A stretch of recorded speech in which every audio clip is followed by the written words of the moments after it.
जी, आज हम टाइमर्स का पेरिफेरल कर रहे होंगे।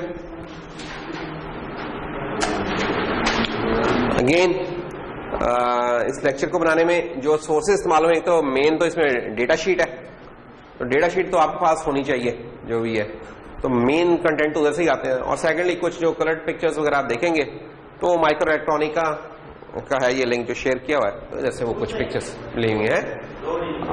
लोड वो शायद इसलिए ना हो रहा कि वो जो आई थिंक जो लास्ट स्लाइड थी उसमें मैंने लिंक अपडेट नहीं किया था, इन्होंने यानी पेज चेंज कर लिया, ये वाला मैंने आज चेंज ही किया, तो ये खुल जाएगा इससे। अच्छा,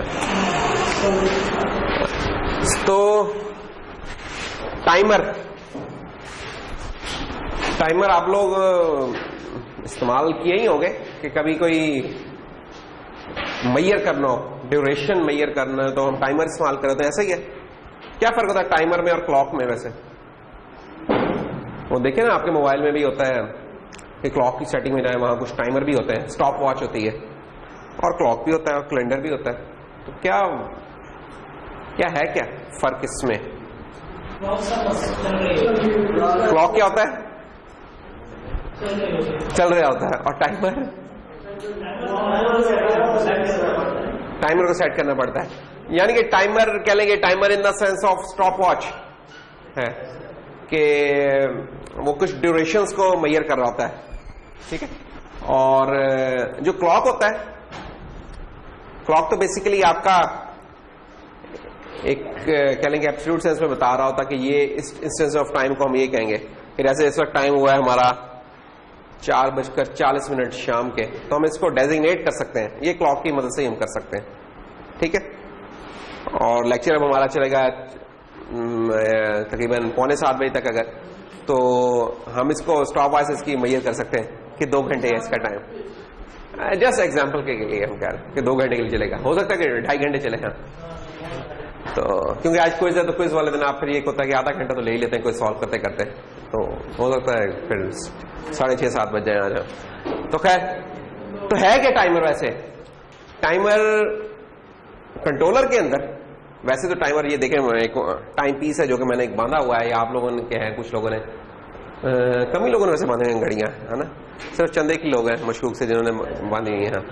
तो जिन्होंने बांधी उन्होंने जरा हाथ बाहर निकाल के रख लिए कि जैसे कुछ इसके ऊपर इजाफी उन्हें नंबर मिलेंगे, ऐसा कुछ नहीं है। हाँ, तो लेकिन कंट्रोलर के अंदर टाइमर क्या होता है? कंट्रोलर के अंदर टाइमर एक जस्ट रजिस्टर है, कुछ नहीं इसमें। अगर लेकिन अगला हम क्यों करें कि रजिस्टर क्या होता है, जो शुरू में हमने किया था, तो क्या होता है रजिस्टर? याद है अब्बास? आवाज नहीं आया हमारे दोस्त? हाँ जी अब्बास, रजिस्टर क्या होता था? एक तो ये रजिस्टर है, बिल्कुल। हम तो लेकिन कंट्रोलर की बात करें तो इसलिए कंट्रोलर के रेफरेंस से पूछें कि रजिस्टर क्या है, या कंप्यूटर सिस्टम्स की रेफरेंस में रजिस्टर क्या होता है? कुछ स्टोर करते हैं, यानी कि उसकी अगर बिल्ड देखें तो एक ग्रुपिंग ऑफ फ्लिप फ्लॉप्स होती है, बाय द वे, ठीक है, जो किसी स्टेट को सेव कर रही होती है। ये ग्रुपिंग ऑफ फ्लिप फ्लॉप जो उसकी डिपेंड करता है कि रजिस्टर का साइज क्या। अगर 8 बिट का रजिस्टर तो 8 होंगे, 16 होंगे, 32 होंगे। हम कंट्रोलर की बात करें, 8 बिट का हमारा कंट्रोलर है, तो इसमें रजिस्टर्स आपको 8 बिट के मिलेंगे, तो एक 8 बिट का रजिस्टर है। अच्छा, वो जो रजिस्टर है बेसिकली वो एक लोकेशन है जिसे हम कुछ लिख सकते हैं, कुछ रीड कर सकते हैं, कुछ राइट कर सकते हैं। अच्छा, ये ऐसे कि जैसे आप किसी वेरिएबल को रीड या राइट कर रहे हो, ऐसे ही है ना। एज ए प्रोग्रामर आपके लिए वो एक वेरिएबल ही है। ये तो हार्डवेयर में हम कह रहे हैं ना। वैसे तो वेरिएबल किसके ऊपर बनता है? किसी स्टैक के ऊपर बनता है। लोकल वेरिएबल जो होता है वो स्टैक के ऊपर बन रहा होता है, ठीक है। ये जब हम रजिस्टर को कह रहे हैं एज ए वेरिएबल इस्तेमाल करते हैं, वो रजिस्टर स्टैक के ऊपर तो नहीं बना हुआ, हार्डवेयर में स्पेशल कह लेंगे अरेंजमेंट है उसकी, कि वही है कि कलेक्शन ऑफ फ्लिप फ्लॉप्स हैं जो कि बन रहे हैं, रजिस्टर बन रहे हैं, तो उसको हम उस चीज को एज ए वेरिएबल इस्तेमाल कर रहे हैं।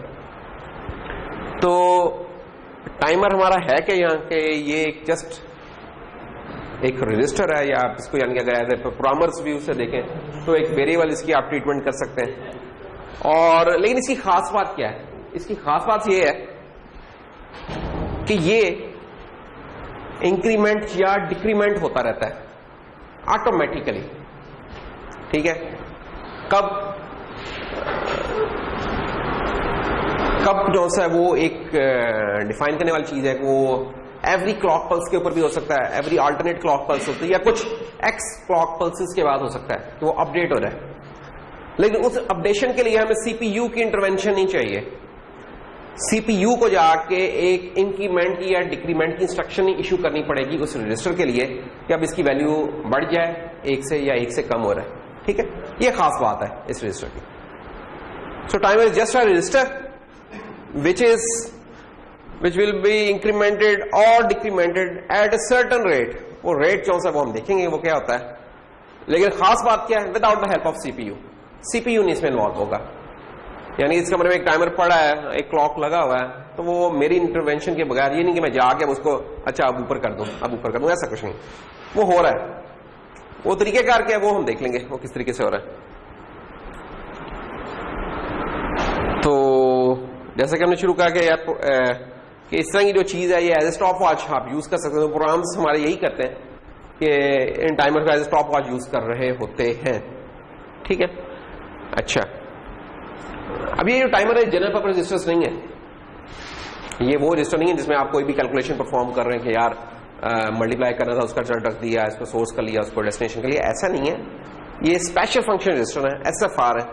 ठीक है, एक तो जनरल पर्पस रजिस्टर थे, एक हमारे स्पेशल फंक्शन रजिस्टर थे। तो स्पेशल फंक्शन रजिस्टर है हमारे, जो कि 8 बिट के भी हो सकते हैं और 16 बिट के भी हो सकते हैं।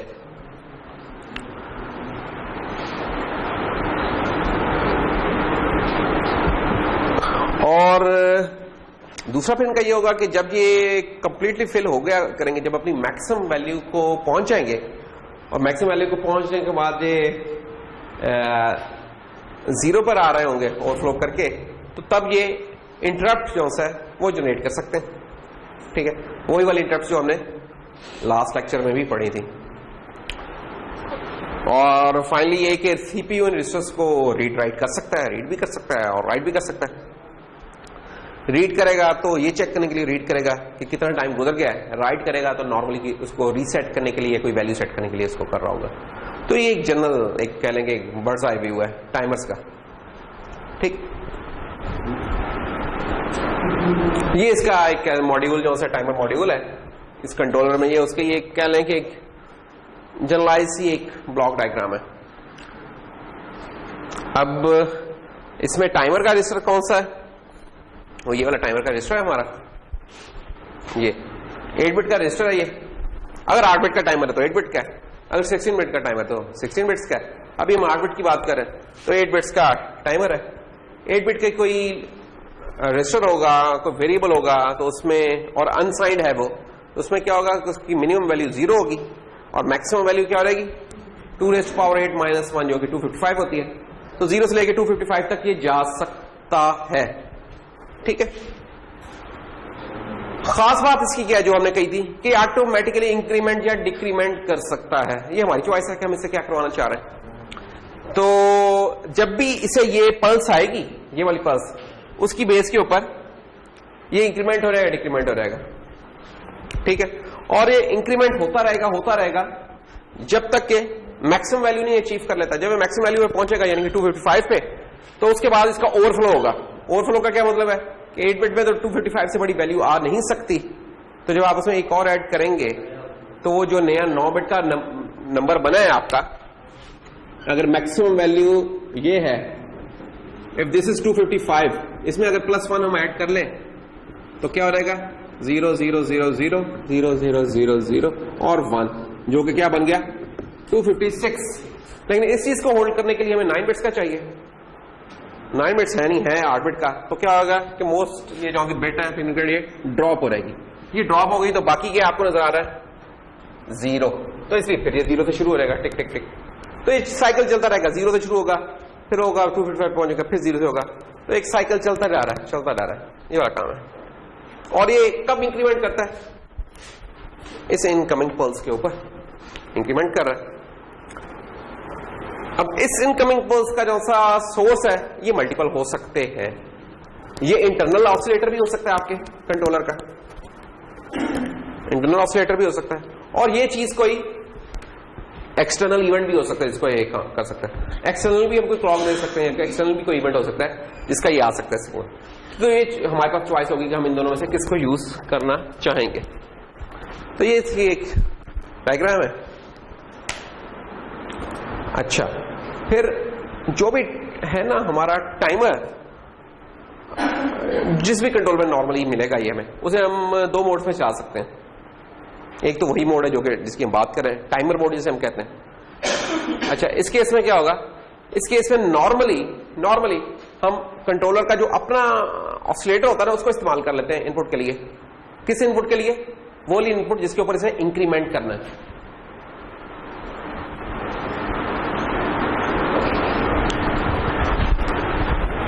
ये क्लॉक इनपुट थी जिसके ऊपर ये इंक्रीमेंट कर रहा था। इसके दो रास्ते हो सकते थे, एक ये वाला और एक ये वाला। हम करेंगे टाइमर मोड में, नॉर्मली हम ये वाला यूज कर लिया करेंगे ऑसिलेटर की इनपुट। क्यों? वो इसलिए कि हमारा जो कंट्रोलर में लगा होता है ना क्वार्ट्ज का क्रिस्टल, ठीक है, क्वार्ट्ज का भी होता है बात का, वही नॉर्मल क्वार्ट्ज का ही होता है। क्वार्ट्ज का जो क्रिस्टल लगा है ये काफी स्टेबल होता है, ठीक है। स्टेबल से मुराद होने की क्या मुराद है कि इसमें जो पल्सेस देनी है वो बड़े रेगुलर इंटरवल पे ये दे रहा होता है। उसमें जो वेरिएशंस आ रही होती हैं विद द, कह सकते हैं विद एजिंग या टेम्परेचर, वो उतनी ज्यादा नहीं होती जिससे आपकी क्लॉक की जितना का आपने यूज करना है उसकी क्वालिटी इफेक्ट होने लग रहा है, ठीक है। फॉर एग्जाम्पल हम जो आप लोग यूज कर रहे हैं क्रिस्टल, उसकी ये जो मार्केट से हमें मिल रहा है वो 20 पीको फ्रेक्वेंसीज के लिए उसकी स्टेबिलिटी है 50 पार्ट्स पर मिलियन प्लस माइनस, यानी कि 50 पार्ट्स की उसमें वेरिएशन होती है पर, यानी कि 1 मिलियन अगर वो कर रहा है पल्सेस दे रहा है तो उसके अंदर 50 की वेरिएशन हो सकती है प्लस माइनस 50 की, ठीक है। अभी आप एक परसेंटेज अगर निकालें तो बड़ी कम है, लेकिन हम परसेंटेज में इसको मैयर नहीं करते, हम इसको पीपीएम में ही करते हैं।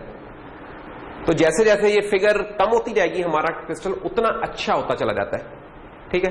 20 पार्ट्स पर मिलियन इससे ज्यादा अच्छा होगा, 10 पार्ट्स पर मिलियन इससे ज्यादा अच्छा होगा, 1 पीपीएम और बड़ा अच्छा होता है, ठीक है। कुछ और ऐसे होते हैं सिस्टम जहां हमें और हाई एक्यूरेसी के चाहिए होते हैं क्रिस्टल्स। फॉर एग्जांपल जो मोबाइल नेटवर्क्स में यूज होते हैं, मोबाइल नेटवर्क्स में जहां सा बेस स्टेशन वगैरह पे पीछे एमएसएस वगैरह पे यूज हो रहे होते हैं क्लॉक, वो तकरीबन 50 पार्ट्स पर बिलियन यूज हो रहे हैं। ये 50 पार्ट्स पर बिलियन है, उसकी स्टेबिलिटी होती है 50 पार्ट्स पर बिलियन, कि 1 बिलियन में वो हो सकता है। हमें इतनी एक्यूरेसी का उधर चाहिए होता है। अगर इतनी एक्यूरेसी का नहीं होगा तो उसका एक कंसिक्वेंस उसका ये होता है कि अगर आप एक सेल से दूसरे सेल में मूव कर रहे हैं तो आपकी कॉल का हैंड ओवर नहीं हो पाएगा, आपकी कॉल ड्रॉप हो रहेगी। एक ये उसका इश्यू हो सकता है। तो उधर इतने हाई है और वो बड़े महंगे होते हैं, थाउजेंड्स ऑफ डॉलर में उनकी प्राइस होती है, $80,000, $1 लाख, डिपेंड करता क्या है, ठीक है। लेकिन जैसे जैसे ऊपर आते हैं तो क्रिस्टल सस्ते होते चले जाते हैं, ठीक है। तो 1 पार्ट पर मिलियन का महंगा होगा, जो कि 10 पीपीएम वाला 20 पीपीएम से बेहतर होगा, 20 पीपीएम वाला 50 से, और 50 वाला इससे और भी ऊपर होता है। तो अगर हमारा ये 50 पीपीएम है, ये भी हमें ठीक सी परफॉर्मेंस दे देगा। तो जो भी क्रिस्टल्स होते हैं ना उनकी उनका परफॉर्मेंस क्राइटेरिया उनका एक पीपीएम होती है कि पार्ट्स पर मिलियन में क्या स्टेबिलिटी हम उसकी पीपीएम में डिफाइन करते हैं। अच्छा, इससे क्या होता है, ये स्टेबिलिटी क्या डिटरमिन करती है? ये डिटरमिन करती है कि यार कि ये जो क्रिस्टल है हर दफा क्लॉक जो देगा उसकी ड्यूरेशन मोर और लेस सेम होगी, मोस्ट ऑफ द टाइम इसकी सेम ड्यूरेशन होगी, ठीक है ना। यानी कि पल्सेस आ रही हैं,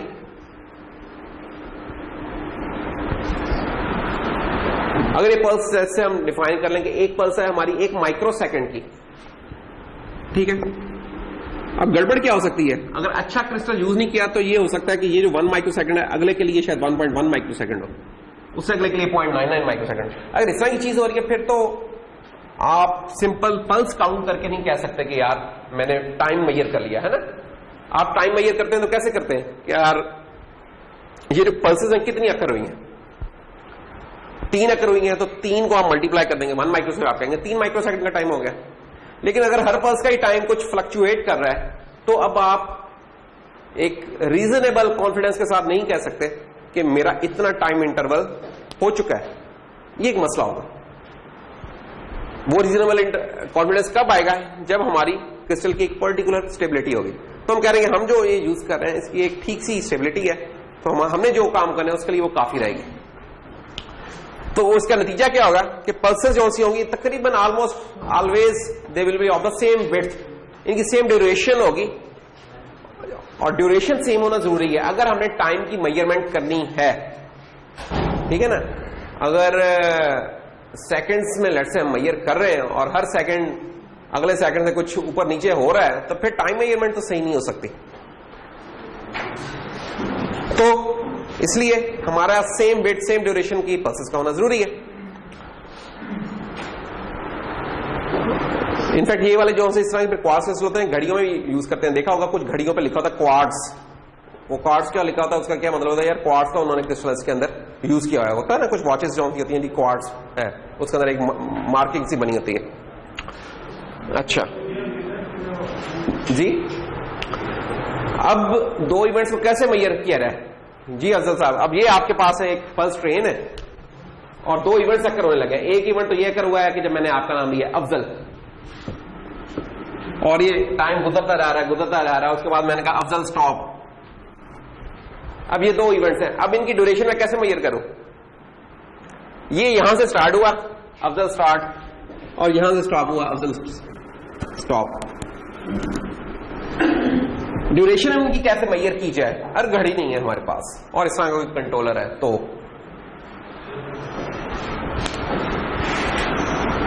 उसके लिए हमें पता है यार एक क्वार्ट्ज क्रिस्टल है हमारे सिस्टम में जो कि इक्वल विड्थ की पल्सेस दे रहा है। तो हम क्या करेंगे, अब ये पल्स चल रही है हमारी, हम गिनने लग जाएंगे इसको। आपने सिंपली क्या गिनना है, आपने गिनना कि कितनी पल्सेस हो चुकी हैं इनके काउंट कर लें। तो 1 2 3 4 5 6 हो गई है, और एक पल्स का क्या टाइम है ये आपको पता होना चाहिए पहले से। लेट्स से 1 उसका टाइम है 1 सेकेंड, तो 6 × 1 6 सेकेंड। तो इस तरीके से आपको पता चल गया कि यार कि इस इवेंट से इस इवेंट के दरमियान फासला हमने कैसे मेजर कर लिया कि हमने पल्सेस काउंट कर ली, और एक पल्स का हमें पता था कि उसका क्या है, किसके बराबर है वो, उसे हमने मल्टीप्लाई कर दिया, हमें पता नहीं लगा यार 6 सेकंड्स हो गए थे। तो एक मेजर करने का तरीका है इसको। तो if it is required to measure time between two events, जैसे अफजल स्टार्ट और अफजल स्टॉप, ये दो इवेंट्स हैं, तो it is sufficient to count pulses, कि पल्सेस को आप काउंट कर लें, दैट्स ऑल। और टाइमर भी हमारा यही काम करता है कि पल्सेस को ही काउंट कर रहा होता है। एक पल्स आती है आगे बढ़ जाता है, अगली आती है उससे आगे चला जाता है, ये वाला काम हो रहा है। तो अगर हमारा timer register internal quartz crystal को यूज कर रहा है, तो तब हम अपने इस टाइमर रजिस्टर को टाइम मेजरमेंट के लिए यूज कर सकते हैं। अब ये बड़ी अजीब सी कुछ रेपिटेटिव सी टर्म लग रही है कि हमारा टाइमर रजिस्टर अगर इंटरनल क्वार्ट्ज क्रिस्टल की जो पल्सेस हैं उनको इनपुट पर यूज कर रहा है इंक्रीमेंट करने के लिए, तब हम इस टाइमर रजिस्टर को एज ए टाइमर यूज कर सकते हैं, ठीक है। तो इसका मतलब क्या, किसी और तरीके पे भी यूज कर सकते हैं? हाँ जी, एक और भी मोड होती है इसकी, इसको कहते हैं काउंटर मोड। वो टाइमर मोड थी, एक और मोड होती है इसको कहते हैं काउंटर मोड। काउंटर मोड में क्या होता है? काउंटर मोड में नॉर्मल ये होता है कि ये जो हमारा टाइमर रजिस्टर है ना, ये इंटरनल जो क्वार्ट्ज क्रिस्टल था उसकी पल्सेस को नहीं ले रहा होता, ये एक्सटर्नल पिन के ऊपर जो पल्सेस आ रही होती उनको गिनने लग जाता है, ये काम कर रहा होता है। यानी कि जब हम टाइमर के तौर पे चला रहे होंगे तो इन जनरल ये इंटरनल ऑसिलेटर का यूज करना होगा, और जब हम इसे काउंटर के तौर पे यूज कर रहे हैं तो ये नॉर्मली एक्सटर्नल इस पिन के ऊपर कोई पल्सेस आ रही होंगी और इनको काउंट कर रहा होगा। ये एक इंपॉर्टेंट फर्क है काउंटर में, कि काउंटर में नॉर्मली एक्सटर्नल सोर्स होगा और टाइमर में नॉर्मली इंटरनल सोर्स होगा। इन नॉर्मली का मैं लफ्ज यूज कर रहा हूं, ये नहीं कि हमेशा ये बात ट्रू है, लेकिन मोस्ट ऑफ द टाइम ये वाली चीज ट्रू होगी। तो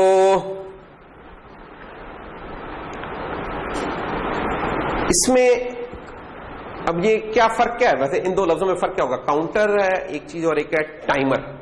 टाइमर जो है ना, टाइमर का नेम डिक्टेट कर रहा है कि यार ये इसकी मेजरमेंट्स एक्यूरेट होनी चाहिए, नहीं तो हम इसे टाइम नहीं कह सकते कि हम टाइमिंग सही कर रहे हैं इसकी। काउंटर कुछ और है, काउंटर कुछ काउंटिंग कर रहा है, 1 2 3 4 कुछ 10 12 जो भी है, उसके साथ टाइमिंग की चीज एसोसिएटेड नहीं है, जस्ट उसका काम कुछ काउंट करना है। अब बंदा कहता है यार ये टाइमर के अलावा भी कुछ काउंट करना हो सकता है। बिल्कुल हो सकता है। क्या हो सकता है? मसलन ये हो सकता है कि हाँ जी, कि आपने लेट्स से दरवाजा है हमारा, इस दरवाजे के एक साइड के ऊपर आपने एक एलईडी लगाई हुई है और दूसरी तरफ इसका एलईडी का एक तो रिसीवर लगा दिया आपने, ठीक है। एलईडी ट्रांसमीटर, एक एलईडी है, ट्रांसमीटर क्या नाम है उसे एलईडी कहते हैं, ठीक है। और एक तरफ उसकी फोटो डायोड को ही लगा दी है, ठीक है, जिसके ऊपर जब लाइट पड़ती है तो एक्टिवेट हो जाती है। अब अगर ये ऑन है, मुसलसल ऑन है अगर ये चीज, तो क्या हो रहा होगा कि ये जो लाइट इमिट कर रही है ये भाई साहब इसको रिसीव कर रहे हैं, और ये अगर रिसीव कर रहे हैं तो मुसलसल ये हमें हाई वोल्टेज एक दे रहे हैं अपनी आउटपुट के ऊपर। ये कब पॉसिबल है? जब ये पाथ कंटिन्यूअस है, कोई उसमें गैप नहीं आ रहा, कोई ब्रेकिंग नहीं आ रही। अभी कब ब्रेक आएगी इसके अंदर? अगर कोई बंदा जैसे गुजरेगा, जैसे कोई बंदा जैसे गुजरेगा साथ ही ये पाथ ब्रेक हो गया, ये पाथ ब्रेक हुआ, इसने कुछ रिसीव नहीं किया और ये चीज डाउन हो गई। और कब तक डाउन होगी? जब तक कोई बंदा खड़ा है इधर। जैसे ही वो इधर से निकलेगा साथ ही दोबारा आपको रहेगा, फिर कोई आ गया, फिर डाउन हो गया और ये आ गया इस तरह। अब ये देखें, अब इस तरह की जो सी होगी ना, इसको, इस चीज को मैं अपनी क्या होगा इनपुट कर दूंगा, ये वाली लाइन में यहां कनेक्ट कर दूंगा इस जगह के ऊपर, ठीक है। अब ये जो अप डाउन हो रहा है सिंपल इसको काउंट करता रहेगा, और ये काउंटर बेसिकली मुझे बता सकता है कि इस कमरे में कितने लोग गुजरे थे। एक ये काउंटर लग सकता है, ठीक है, 20 लोग गुजरे थे, 30 गुजरे, उसके हिसाब से कर लेगा। एजम्पशन हमारी उसमें ऑफकोर्स कुछ एजम्पशन होगी। एजम्पशन ये होगी कि उस दरवाजे से, उस जगह से एक ही बंदा गुजर सकता है एक टाइम में। बाकी हमने ये हिसाब नहीं इसमें रखा हुआ है कि बंदा अंदर आ रहा था कि बाहर जा रहा था, उसका तरीका भी कुछ रखा जा सकता है, वो कोई साइंस स्कीम और बनाई जा सकती है। अभी सिंपल हमने एक है कि यार कितने लोगों ने इसको क्रॉस किया है, तो ये वाला हम एक सिस्टम बना सकते हैं इसके अंदर, ठीक है। इसकी जरूरत कहां हो सकती है? इधर तो नहीं जरूरत, इसकी जरूरत कहीं और हो सकती है। जैसे कोई टोल प्लाजा है जहां से गाड़ियों का टोल लेना है आपने, तो एक ठेकेदार को तो आपने ठेका दे ही दिया है, आपने काउंटर चेक करने के लिए कि यार ये जो इसने गाड़ियों का मुझे काउंट बताया ठीक भी है कि नहीं है कुछ, और आपने एक सिस्टम ये लगा दिया, तो क्या करेगा? मैं ज्यूम करूंगा एक ही किस्म की गाड़ियां जा रही हैं, ठीक है, तो मुझे एंड ऑफ द डे पता चल जाएगा कि यार 10,000 गाड़ियां गुजरी थी, 20,000 गुजरी थी, वो मुझे काउंट कर देगा। कोई बंदा बिठाने की जरूरत नहीं है कि गिने कि अच्छा एक गाड़ी गुजर गई, 2 गुजर गई, 3 गुजर गई। ये छोटा सा सिस्टम है, 500,000 रुपए में तैयार होगा सिस्टम, ये आप लगा लें अलग खैर से, आपको पता चलेगा यार कितना है। वो एलईडी उसके एलसीडी पर डिस्प्ले आ रहेगा। ज्यादा 1,000 रुपए का और खर्चा कर लें, इसको आप इंटरनेट के ऊपर चढ़ा सकते हैं, इन्फॉर्मेशन को कहीं से भी चेक कर लें ऐप के अंदर अपनी, ठीक है।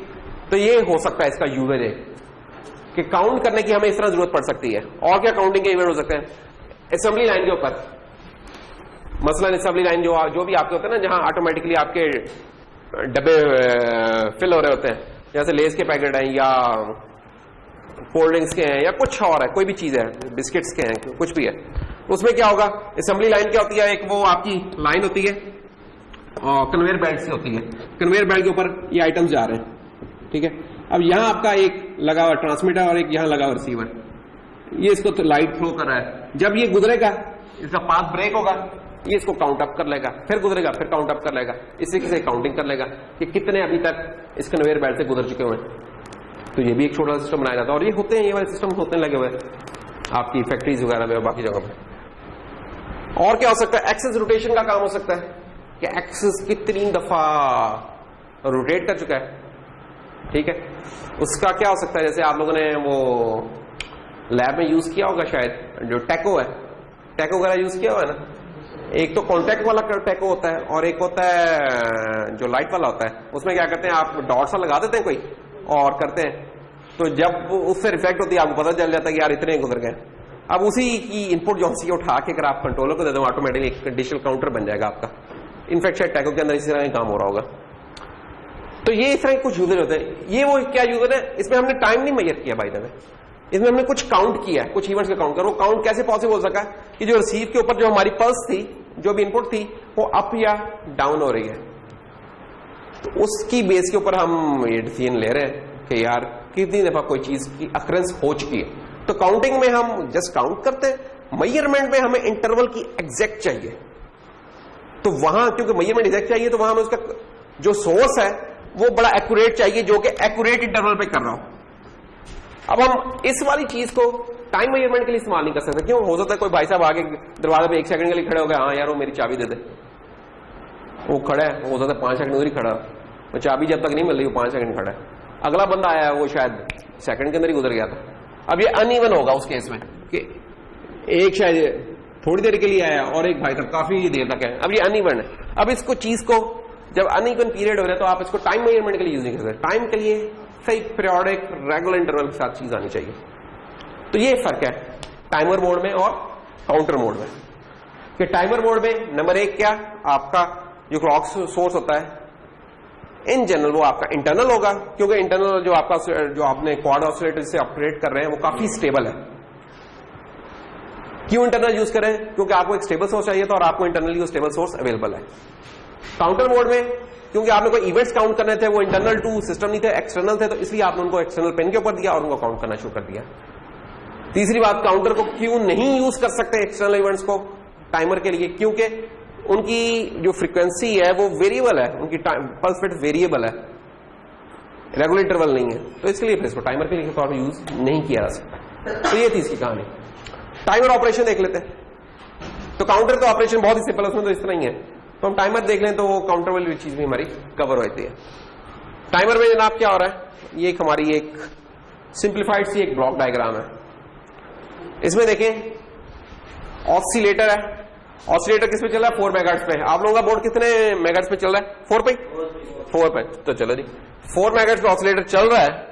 तो हमें पता है कि हमारे कंट्रोलर में, इस कंट्रोलर में 4 क्लॉक साइकिल्स बराबर है एक इंस्ट्रक्शन साइकिल के, ठीक है ना? तो इसका मतलब इंस्ट्रक्शन साइकिल्स कितनी हो गई? डिवाइड बाय 4, जो कि 1 मेगाहर्ट्ज होगा। तो ये जो इंस्ट्रक्शन साइकिल्स हैं ये हमारी टाइमर के मॉड्यूल को जा रही होती हैं, ठीक है? तो टाइमर रजिस्टर क्या होगा? जब भी ये इंस्ट्रक्शन साइकिल एक ही से मिलेगी, इंक्रीमेंट अप हो रहेगा, फिर एक मिलेगी, फिर इंक्रीमेंट अप हो रहेगा।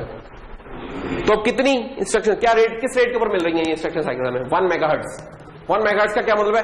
एक सेकंड के अंदर हमें 1 मेगा इंस्ट्रक्शन साइकिल्स मिल रहे हैं। 1 मेगा, तो इसका क्या मतलब हो गया कि 1 मिलियन इंस्ट्रक्शंस पर सेकंड। और मैं अगर आपसे ये कहूं कि ये मुझे बता दें कि जो ये रजिस्टर है ये कितनी देर के बाद इंक्रीमेंट कर रहा है, तो आप निकाल सकते हैं इस चीज को। कैसे निकालेंगे कि 1 मेगा इंस्ट्रक्शंस है एक सेकंड में, तो 1 इंस्ट्रक्शन कितनी देर में हो रहेगी? 1/10⁻⁶, और 1 इंस्ट्रक्शन का फिर क्या टाइम निकला आ गया? 10⁻⁻⁶ सेकंड, जो कि बन गया 1 माइक्रोसेकंड। तो एक जो टिक है उसकी, हमारे टाइमर के रजिस्टर की एक जो टिक अप हो रहा है या टिक डाउन हो रहा है, उसको 4 मेगाहर्ट्ज के ऑसिलेटर अगर लगा हुआ है तो कितनी देर में उसे लगेगी? 1 माइक्रोसेकंड उसे लगेगी। और वो हमें कैसे निकाले? दोबारा देख लें कि हमारे ऑसिलेटर की फ्रीक्वेंसी है 4 मेगाहर्ट्ज, तो हमारा इंस्ट्रक्शन रेट क्या हो रहेगा? वो हो रहेगा 4 megahertz divided by 4 which is 1 megahertz. और ये 1 मेगाहर्ट्ज का क्या मतलब है कि 1 मेगा इंस्ट्रक्शंस एक सेकंड में एग्जीक्यूट हो सकती हैं। 1 मेगा इंस्ट्रक्शन एक सेकंड में, एक इंस्ट्रक्शन के लिए क्या बन जाएगा? 1 मेगा को उठा के हम इधर ले गए। 1 मेगा क्या होता है? 10⁻⁶ होता है, ठीक है? तो 10⁻⁶ इधर चला गया, तो ये हमारा क्या हो गया? ट्रांसलेट हो गया 1 माइक्रो में। तो एक टिक का टाइम, एक इंक्रीमेंट का टाइम हमारे इस केस में 1 माइक्रो रहेगा। अगर हमारा 4 मेगाहर्ट्ज पे ऑसिलेटर यहां लगा होता 8 मेगाहर्ट्ज का, तो क्या होना था? फिर हमारे इस रजिस्टर में कितनी देर में इंक्रीमेंट होना था? नजीर,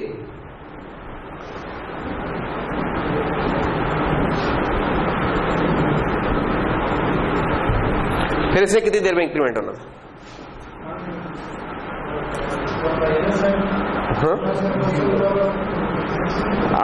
देखें 4 मेगाहर्ट्ज का था, ठीक है? 4 मेगा ऑसिलेटर के साइकिल्स से, उससे हमने इंस्ट्रक्शन साइकिल्स निकाली है 1 मेगा, ठीक है? उससे हमने टाइम निकाल लिया कि एक टिक होने में जो हमारा टाइमर रजिस्टर है उसको एक इंक्रीमेंट या डिक्रीमेंट होने में टाइम कितना लगेगा, 1 माइक्रो लगेगा। अब मेरा सवाल है कि अगर 8 मेगाहर्ट्ज का यहाँ लगा लेते हैं ऑसिलेटर तो क्या टाइम होना था, उसे हाफ कर लें यार, और क्या सादा सा है। 1 माइक्रो भी उसने 0.5 माइक्रो होना था, 16 कर लें उसने 0.25 माइक्रो होना था। ठीक, तो जस्ट सही है, इसमें लीनियर रिलेशन है। अच्छा, ये वैसे क्या नजर आ रहा है, ये कोई डॉगी है कि कोई चीता है, क्या है ये? क्यों नहीं रशीसा डॉगी है, हाँ शिकारी है ना। अच्छा खैर, एनीवेज इवेंट आपने 2 इवेंट्स का टाइम मेजर करना है कि उनका कितना टाइम है, इस इवेंट से इस यहां से लेके यहां तक इसको कितना टाइम लगा है। ठीक है, तो आपने जो काउंट था वो मेजर कर लिया, यहां कर लिया, उनका डिफरेंस ले लेंगे। तो यहां ये है बी, ये था स्टार्टिंग टाइम था ए, तो बी माइनस ए उतनी आपको मिल जाएंगी कि इतने पल्सेस थी, और हर पल्स का कितना टाइम है, माइक्रो सेकंड, तो B minus A micro second, इस तरीके से आप टाइम निकाल लेंगे। ठीक है, ये फार्मूला है इसका कि भाई आपने यहां से निकालना शुरू किया, तो लेट्स से ये थी पल्स नंबर 23, और यहां जब आप पहुंचे तो ये चीज हो गई 26। अब क्या टाइम है जी, यहां से लेकर यहां तक का क्या टाइम निकला, वो आप निकलाएगा बी माइनस ए इंटू 1 माइक्रो सेकेंड। तो बी की है 26, ये है 23 इंटू 1 माइक्रो सेकेंड, तो ये बन गया 3। इस तरीके से आपका टाइम निकलाएगा। तो ये टाइम निकालने का तरीका है कि आपने जब वो इवेंट शुरू हुआ है उस वक्त का देख रहे टाइमर रजिस्टर में क्या नंबर है पड़ा हुआ, जब खत्म हो रहा है उस वक्त देख लें, उनका डिफरेंस ले लें, और हर क्लॉक का एक पीरियड से उससे मल्टीप्लाई कर दें, लाला कैसा है, ये हो जाएगा। तो lapse time is your B minus A microsecond. अच्छा, मसला अब ये है कि 8 बिट का जो टाइमर रजिस्टर होता है उसमें मिनिमम वैल्यू तो 0 है, मैक्सिमम वैल्यू 255 है। इसका मतलब क्या हुआ कि कितने लेवल्स बन गए, ये काउंट्स बन गया, 0 को अगर शामिल कर ले तो 256 माइक्रो सेकेंड बनता है। अब micro second is a very small interval of time. क्या ख्याल है, ये तो मेरी बातों करते करते पता नहीं कई इस तरह के 256 माइक्रो सेकेंड खत्म हो चुके हुए हैं, तो क्या करें, ओवरफ्लो हो रहेगा ना, 0 से लेकर 255 पे पहुंचेगा, 255 से जब 0 पे आएगा फिर शुरू हो रहेगा, और कई दफा ये तो हो चुका होगा, जब तक ये मैं बात कर रहा हूं तो मेरे ख्याल में 30-40 दफा तो हो चुका होगा ये वाली चीज। उसका क्या हाल है, उसके मुख्तलिफ हाल होते हैं। एक ये हो सकता है कि आप 8 बिट की बजाय 16 बिट का रजिस्टर यूज कर लें, तो अगर 16 बिट का रजिस्टर यूज करेंगे तो उसमें आपकी मैक्सिमम वैल्यू क्या हो सकती है, 2 raised to power 16 minus 1 which is 65,536। इतने आपके पास काउंट्स आ सकते हैं इसके अंदर। लेकिन 65,000 को भी अगर आप 1 माइक्रो से अगर मल्टीप्लाई कर दें तो क्या बनेगा, 65,536 इंटू 1 माइक्रो, तो क्या टाइम बन जाएगा जी ये,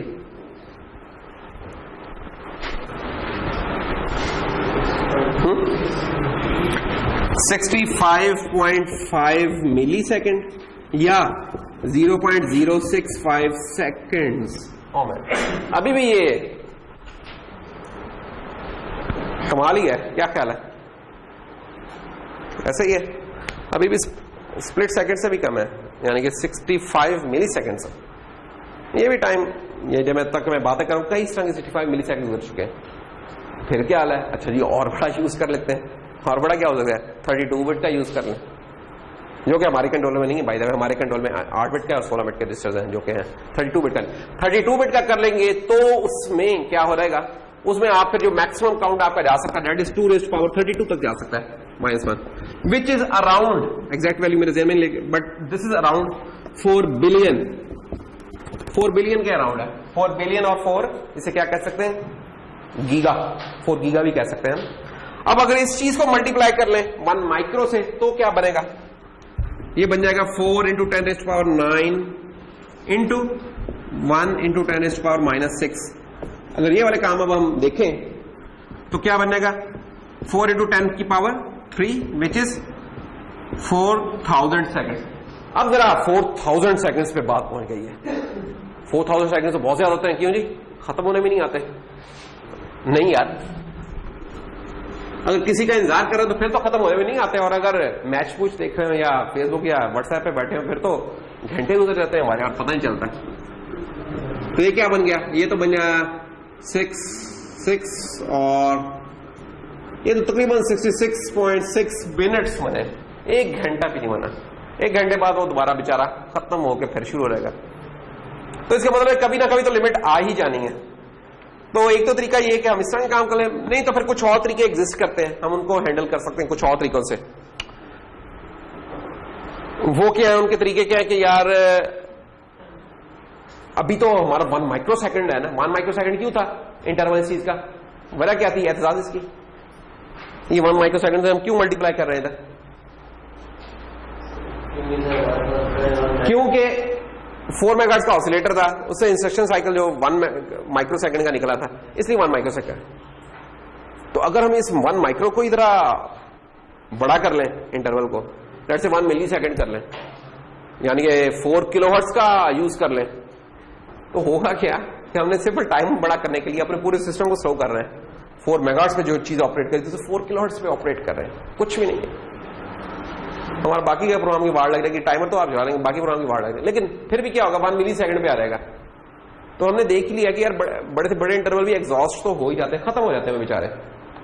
तो एक स्लोअर ऑसिलेटर का ये फिर हम यूज नहीं कर रहे होते हैं, इससे हमारे बाकी प्रोग्राम की पूरी परफॉर्मेंस की वार लग जाएगी। तो ये तो नहीं हम करने लगे। रजिस्टर्स विद मोर बिट्स, ये थी ऑप्शन, ये हमने देख लिया, एक्सप्लोर कर लिया कि 8 से 16 पे चलेगा, 16 से 32 पे चलना है, हाँ ये हो सकता है, लेकिन इनकी भी लिमिट आ जाती है। फिर और कुछ तरीके होते हैं, एक होता है प्री स्केलर और एक होता है इंटरप्ट का। प्री स्केलर में क्या करते हैं कि हम स्केल करते हैं, जो इनपुट जा रही होती है ना क्लॉक की, उसको स्केल कर लेते हैं कि यार हर काउंट पे, हर पल्स के ऊपर नहीं इंक्रीमेंट करना, हर दूसरी पे या हर चौथी पे या हर 8वीं या 16वीं या 32वीं या हर 128वीं इसके ऊपर करना है। तो ये प्री स्केलिंग कर सकते हैं, वो एक चीज होती है। या इंटरप्ट्स, तो जो सही सॉल्यूशंस है ना बाय द वे, जो गिवन हार्डवेयर रिसोर्सेज के अंदर कर सकते हैं, वो यही दो ही हैं, प्री स्केलर और ये तो बिल्कुल रिकमेंडेड नहीं है। स्लो ऑसिलेटर यूज करें, या तो पूरे सिस्टम को कर देगा। रजिस्टर्स ये अगर मौजूद है तो इनसे कुछ काम चलेगा, नहीं तो ये दो तरीके तो हैं ही हैं जिनसे आप किसी भी किस्म के प्रॉब्लम को टैकल कर सकते हैं सॉफ्टवेयर के अंदर। तो इनको हम डिस्कस कर लेंगे। अब प्री स्केलर क्या है, उसामा ने अगर नोट किया हो तो पहले क्या था, उसामा पहले एक वो डॉगी जा रहा था भागता हुआ, और अब एक कछुआ आ चुका है। इस डॉगी को कछुआ किसने बनाया? प्री स्केलर ने। प्री स्केलर करता क्या है? प्री स्केलर कहता है यार क्या मुसीबत क्या पड़ी है हर बाल के ऊपर सिंगल लेने की, हर छठी बाल के ऊपर सिंगल लेंगे, ठीक है, हर बाल पे अगर सिंगल लेंगे तो क्या होगा, 6 बालों पे 6 स्कोर बन जाएंगे। लेकिन आप कहते हैं हर दूसरी बाल पे सिंगल लेंगे तो 6 बालों पे 3 स्कोर बनेंगे, ऐसा ही है ना। और अगर हर छठी बाल पे लेंगे तो 6 बालों पे 1 स्कोर बनेगा। एग्जैक्टली यही प्री स्केलर भी यही काम करता है। कहता है हर क्लॉक इनपुट के ऊपर मुझे इंक्रीमेंट नहीं करना मैंने रजिस्टर को, तो क्या होगा, वो प्री स्केलर की जो सेटिंग होगी उसके मुताबिक ये उतने छोड़ के सैंपल से करेगा। अगर तो प्री स्केलर डिसेबल्ड है, अगर डिसेबल है तो हर इनपुट के ऊपर जो ये निकल रही है हर पल्स के ऊपर एक कर देगा। लेकिन अगर इसको अनेबल कर दिया हुआ है, ये क्या कर रहा है बेसिकली प्री स्केलर करता क्या है, ये आपकी जो फ्रीक्वेंसी है इंस्ट्रक्शन की उसको डिवाइड कर रहा है बाय सर्टन n नंबर। वो n अगर 2 है तो उसे हाफ कर देगा, 4 है तो डिवाइड बाय 4 कर देगा, इस तरीके से। तो इसका मतलब फिर क्या हुआ कि अगर ये 4 है स्केलर तो हर चौथी पल्स के ऊपर ना इसके ऊपर लेगा, अगली 3 के ऊपर कुछ नहीं करेगा, इग्नोर कर देगा। उसके बाद जो अगली आएगी चौथी 3 छोड़ के जो आएगी दोबारा उसके ऊपर फिर इसको इंक्रीमेंट कर देगा। तो इफेक्टिवली क्या होगा कि आपका इधर जो टाइम इंटरवल है जिसके ऊपर इंक्रीमेंट हो रहा था वो बढ़ गया है। क्यों? क्योंकि फ्रीक्वेंसी रिड्यूस कर दी आपने। जैसे जो 1 मेगाहर्ट्ज के ऊपर जो चीज आ रही थी इनपुट पे और आपका n अगर 2 है तो वो हाफ रह गया, अब वो 500 किलोहर्ट्ज पे आ गया। 500 किलोहर्ट्ज का मतलब पे आया तो इसका मतलब 1 माइक्रो सेकंड नहीं रहा वो चीज, अब वो 2 माइक्रो सेकंड हो गया। क्यों? क्योंकि आप हर 2 पल्सेस के बाद अब उसे इंक्रीमेंट कर रहे हैं, हर 2 पल्सेस के बाद, हर 2। इसको फिर मजीद चेंज कर सकते हैं, ये 4 भी हो सकती है, 8 भी हो सकती है, 16, 32, डिपेंड करता है कि उस टाइमर में क्या ऑप्शन अवेलेबल है। तो प्री स्केलर का सिंपली ये काम है। तो हुआ क्या उससे? हुआ उससे ये कि ये जो चीज आ रही थी ये जब डिवाइड होकर मिली तो अब ये स्लो रेट पे चलने लग गया। अब यही जो हमने अभी मेजरमेंट की थी ये वाली,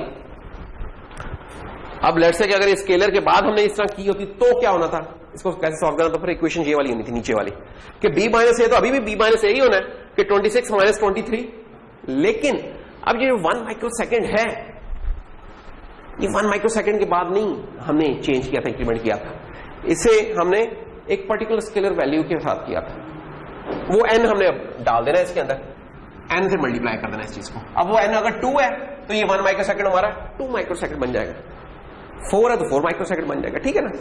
तो इस तरीके से ये चीज फिर हेल्पफुल होती है कि लॉन्गर इंटरवल्स अगर आपने मेजर करने हो तो आप प्री स्केल कर लें इसको। तो ये प्री स्केलर की कहानी है, कुछ भी नहीं इसके अलावा। इसमें कोई क्वेश्चन हो तो बताएं। यानी कि इंपॉर्टेंट बात क्या है कि जो 1 माइक्रो सेकेंड था प्री स्केलर से वो मल्टीप्लाई होकर उतना एक्सपैंड कर देता है इंटरवल। अगर ये 1 रहता है तो कुछ भी चेंज नहीं हो रहा, 2 होता है तो 2 माइक्रो सेकंड हो रहा है, 4 है तो 4 माइक्रो सेकंड हो रहा है। ये देखिए n मल्टीप्लाई हो रहा है इससे, अगर बल्कि मैं इसको इधर बना लूं तो ज्यादा अच्छा होगा, इनटू n, ये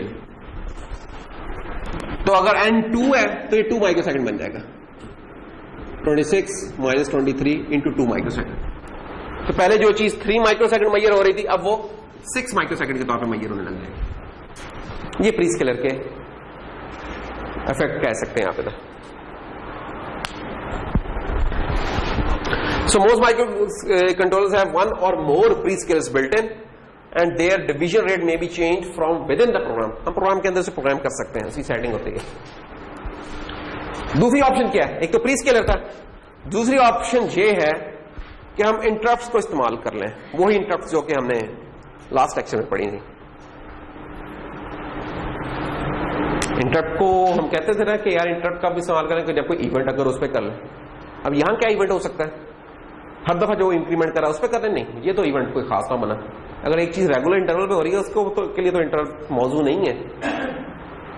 यहां इवेंट क्या हो सकता है, यहां इवेंट हो सकता है कि जब वो टाइमर रजिस्टर आपका ओवरफ्लो करेगा, ओवरफ्लो करके कब करेगा, जब मैक्सिमम वैल्यू को पहुंच के दोबारा 0 पे आ जाएगा।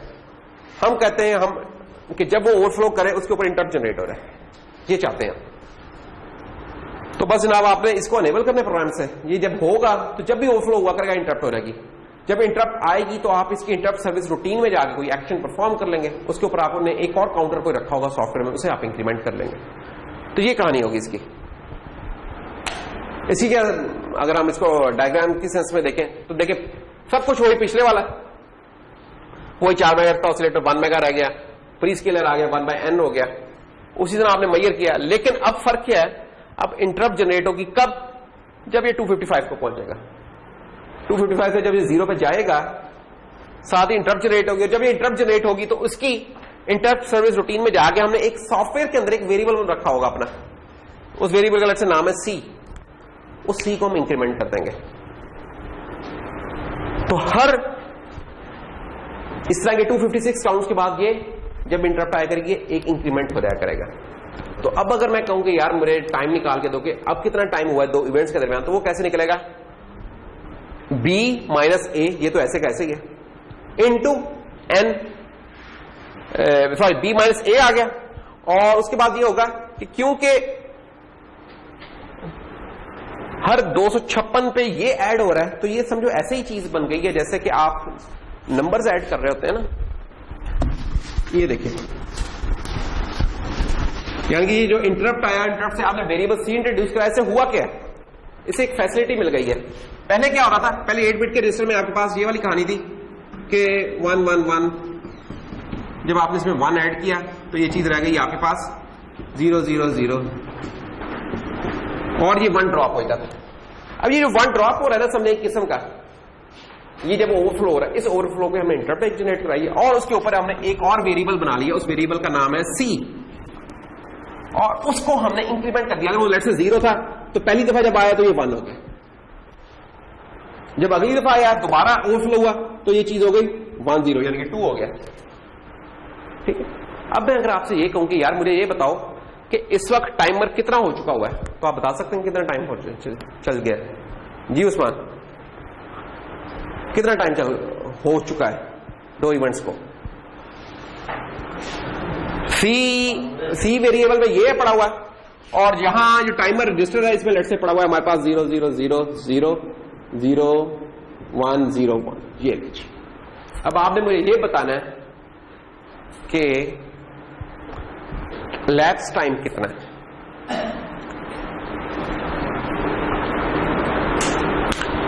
इस चीज को अब आप ऐसे ट्रीट करें कि जैसे आप कॉइन्स को ट्रीट कर रहे होते हैं, यार 50 पैसे हैं, 50 में 50 ऐड किए, जब वो ऐड कर लिए तो वो तो 1 रुपए से ऊपर नहीं जा सकते, लेकिन वो 1 रुपए से ऊपर वाली चीजें वो सारी आपने इधर डाल दी हैं। ऐसा ही है, ये वही चीज बन गई ना कि 7 और 6, 7 और 6 का आंसर आ गया लेट से 13, 1 क्या था वो इधर आ गया, फिर इसमें ऐड किया। तो अब आपने आंसर जब पढ़ना है तो इसको और इसको मिला के पढ़ना है, लेकिन इसका ये जो 1 पड़ा है और ये जो 3 पड़ा है इसको कैसे मिलाते हैं, ये हमें पता है कि यार 10th प्लेस पे पड़ा है, तो हम इसको मल्टीप्लाई कर देते 1 into 10 प्लस 3 into 1, उसे हमें मिल जाता है जवाब 10 + 3 = 13। तो इधर जो अगली प्लेस पे गया था उसे हमने 10 से किया, क्यों? क्योंकि 10 के बाद ये चीज जनरेट हो रही थी। ये वाली चीज कितने के बाद जनरेट हो रही है? 256 के बाद हो रही है। तो हम इधर फिर किससे मल्टीप्लाई करेंगे? 256 से मल्टीप्लाई कर देंगे, ठीक है ना। जैसे यहां ने 10 से मल्टीप्लाई किया था नंबर सिस्टम में, यहां 256 से कर देंगे मल्टीप्लाई। तो इस C को हम 256 से करेंगे, तो ये वैल्यू नंबर क्या डेसिमल में बनता है? 2 बनता है। तो 2 into 256 into 2 प्लस क्या हो जाएगा, इसमें ये चीज ऐड हो जाएगी। अब ये क्या है? 5, तो ये बन जाएगा 512 + 5 = 517। Step counts. अब इसमें प्री स्केलर नहीं डाला, जो भी प्री स्केलर, लेट से अगर 2 है प्री स्केलर, तो प्री स्केलर इसके साथ आ जाएगा इंटू n जॉन सा है, अगर वो 2 है तो हो रहेगा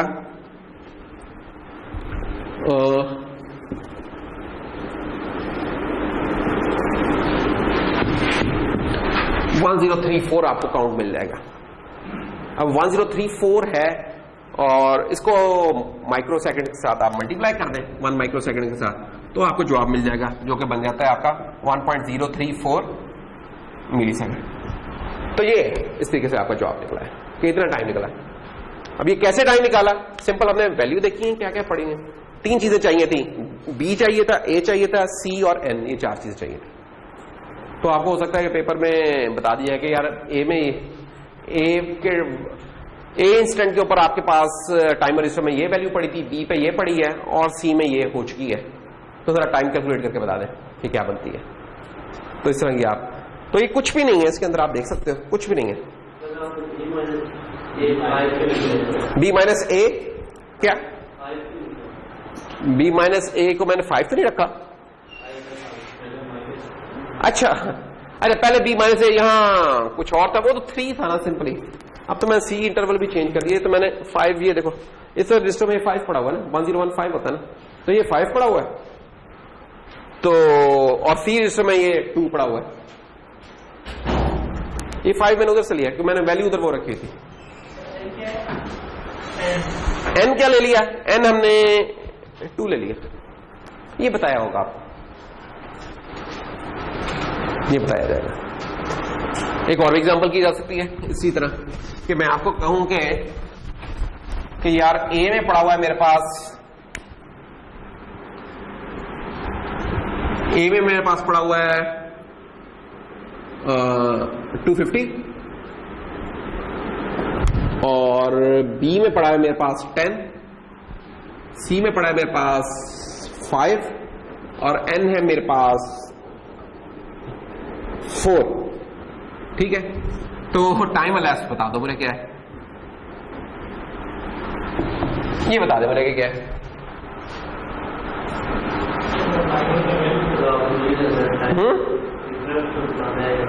क्या इंटरप्ट लग के आया, ये वो लग गई है, वो जो भी चलना था चल गया। अब ये 4 वैल्यूज पड़ी हैं, फार्मूला उसका वो है, लेकिन एक चीज का ध्यान रखना है बस थोड़ा सा, जो इसमें है थोड़ी थी कि B छोटा और A बड़ा है, ठीक है। इसमें मॉड्यूलों का आपने जरा काम करना होगा, मॉड्यूलो ऑपरेशन परफॉर्म करना होगा, ठीक है ना। ये ऐसे ही है कि कोई काम हम करने लगे हैं और हमने कहा कि स्टार्टिंग टाइम है 55 सेकेंड और जब वो काम खत्म हो गया तो हमने कहा 5 सेकेंड, तो 5 - 55 करेंगे तो 50 सेकेंड का इंटरवल निकलेगा, -50 का, जो कि गलत होगा। एक्चुअली तो आपको कितना टाइम लगा? 10 सेकंड्स का इंटरवल बनता है उनके दरमियान, जो शॉर्टेस्ट इंटरवल बनना है, तो वो लेना है हमने, उसके लिए हमें मॉड्यूलो करना पड़ेगा। तो कर लें, देख लें क्या बनता है।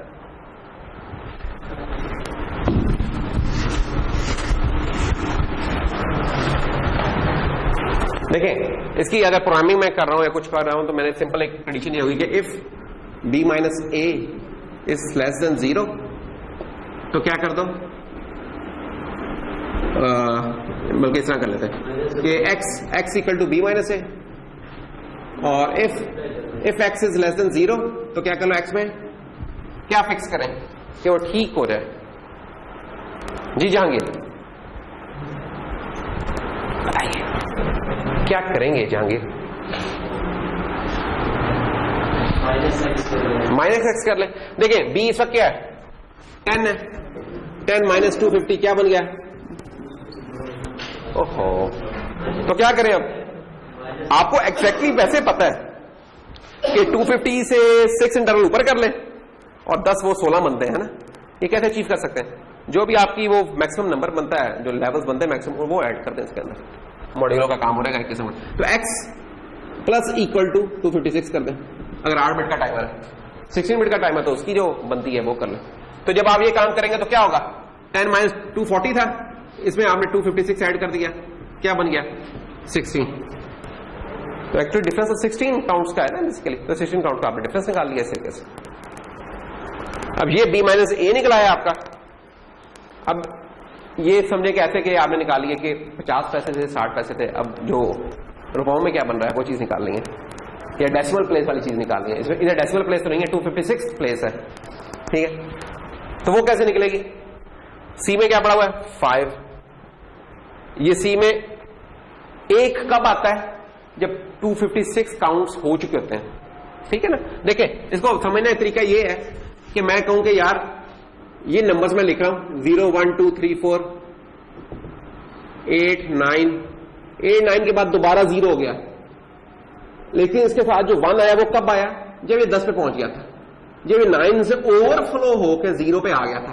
कह सकते हैं ना इस तरीके से भी, जैसे ये उस पर आया तो एक दफा है, तो ये 1 इस चीज की निशानी है कि एक दफा ये 9 को अचीव कर चुका हुआ है, 9 से आगे जा चुका हुआ है। अगली दफा ये कब बढ़ेगा? जब दूसरी दफा ये 9 को गुजार चुका होगा कि 11 12 19, और जब इस दफा आया फिर अब दोबारा एक दफा ओवरफ्लो हुआ, अब ये दोबारा बढ़ के 20 हो गया। ऐसा ही है ना, इधर भी आपका यही है। ये सी, ये बेसिकली इसको आप सी कह सकते हैं, ये वो सी है। सिर्फ फर्क क्या है कि यहां हर 10 के बाद हो रहा था काम, यहां क्या हो रहा है? ये सी इंक्रीमेंट कर रहा है 256 के बाद।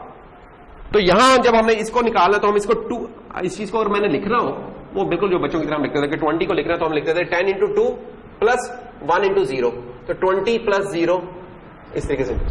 इधर भी हमने इस तरीके से इसको जोड़ के बेसिकली वो इंटरवल वो बनाना है। तो वो क्या होगा? 5, ये 5 है तो ये हो जाएगा 5 इंटू 256, और इसमें ऐड कर देंगे ये वाला 16 प्लस 16, ये जो भी आ जाएगा आंसर आ गया। लेट्स से y में आ गया आपके पास। इस y को फिर आपने n से मल्टीप्लाई कर देना है प्री स्केलर से, अगर कोई प्री स्केलर है। प्री स्केलर क्या है वैसे बाय द वे? 4 है, तो 4 से हो जाएगा वो मल्टीप्लाई। तो प्री स्केल्ड y आपके पास आ जाएगा 4 इंटू वाई, और ये चीज मल्टीप्लाई हो जाएगी 1 माइक्रो से, आपको टाइम मिल जाएगा इस तरीके से। तो कुछ भी नहीं है, कैलकुलेशन बिल्कुल सादा बेसिक कैलकुलेशन है, कोई इसमें नई चीज नहीं है। सिर्फ ये है कि हम एक लेवल ऊपर जब जाते हैं तो उस चीज को कैसे हैंडल करना है वो बता दिया। एक ट्रिकी पार्ट था, सिंपल ये वाला ट्रिकी पार्ट था, जो कि शायद कोई एग्जांपल किए तो हल करा दिया, वैसे शायद ना करवाते हैं हम इस चीज को। ये ट्रिकी पार्ट था कि कभी नेगेटिव हो रहा है वैल्यू तो आप उसमें 256 ऐड कर लें, दैट्स ऑल, आप उस रीजन में रहेंगे। यहां तक कोई क्वेश्चन हो तो बताइए। हमीद देख सकते हो कि जो वो डॉगी था बना था, क्या वो बन गया था? कछुआ बन गया था, और कछुआ से आप यहां क्या बन चुके हैं? स्नेल बन चुके हैं। स्नेल को क्या कहते हैं उर्दू में? सांप तो नहीं कहते यार, अजीब बंदे हो यार। स्नेक, वो स्नेक और स्नेल है।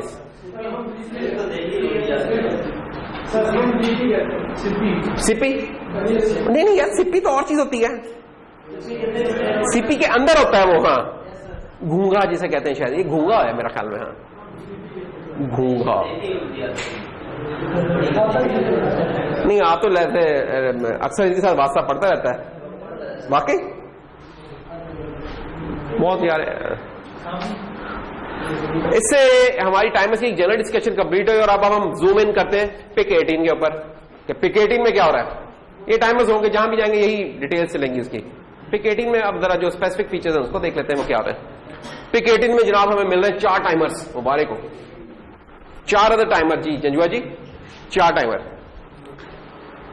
टाइमर 0 1 2 3, ये 4 टाइमर्स हैं।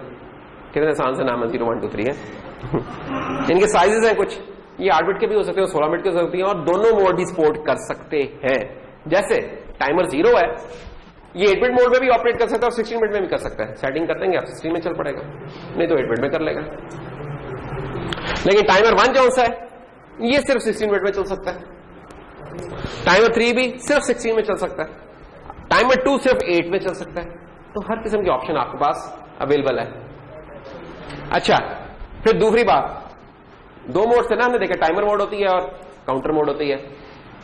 तो सारे टाइमर सपोर्ट करते हैं दोनों मोड। सो आए टाइमर 2 के, टाइमर 2 काउंटर मोड को सपोर्ट नहीं करता, बाकी सारे करते हैं सपोर्ट।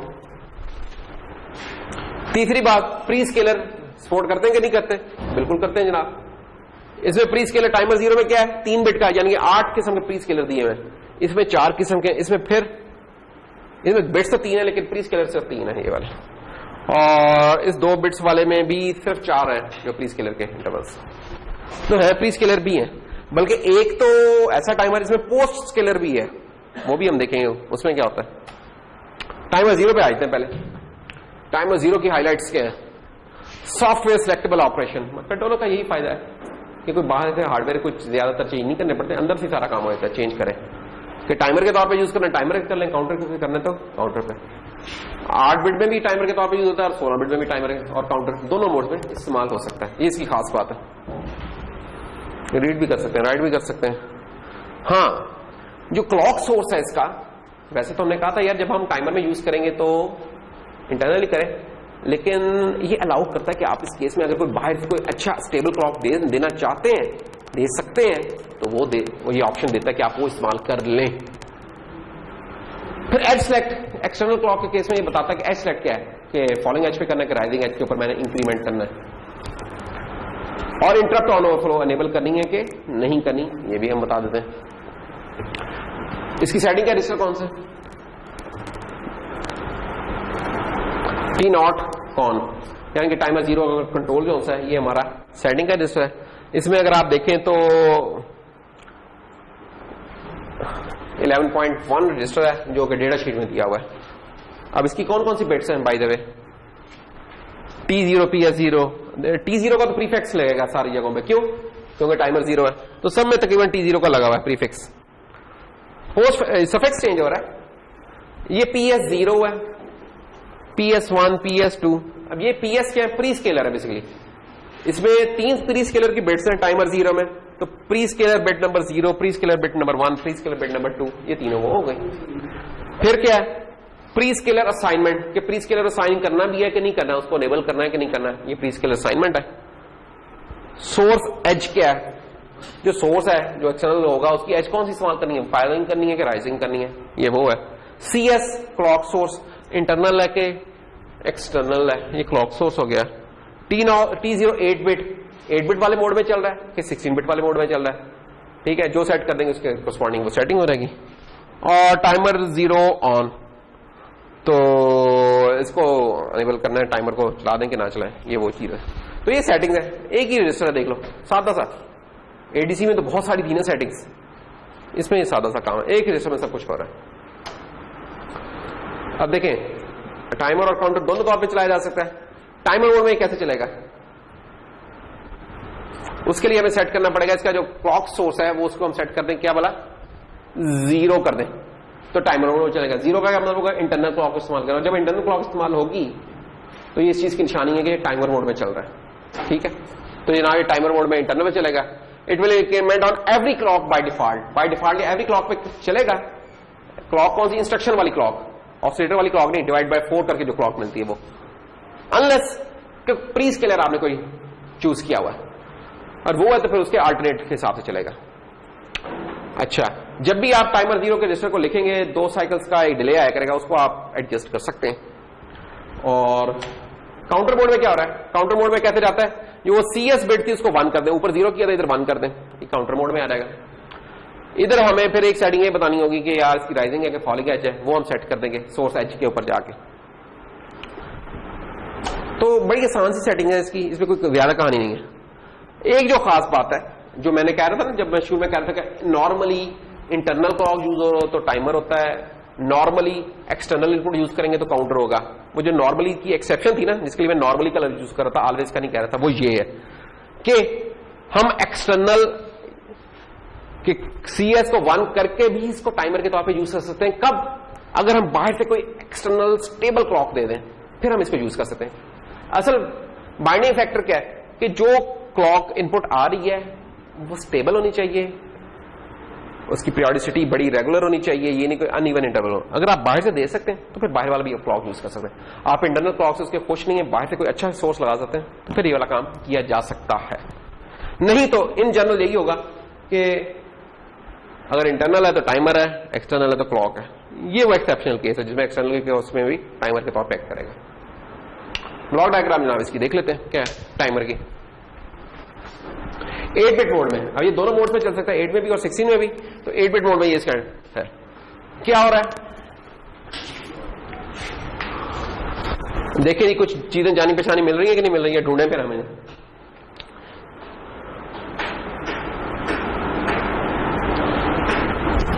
ये कौन सा गेट होता है बाय द वे? एक्सक्लूसिव। और का क्या ट्रूथ टेबल होता था कि whenever the inputs are dissimilar output will be 1, है ना? ऐसा ही होता है ना कि डिसिमिलर होंगी इनपुट्स तो सारी आउटपुट 1 कर देनी है। 0 1 पे 1, 1 0 पे 1, 0 0 पे 0, 1 1 पे 0, ऐसे ही। ठीक है, तो ये देखिए सोर्स एज और ये टीओ क्लॉक, ये दोनों इसको जा रहे हैं।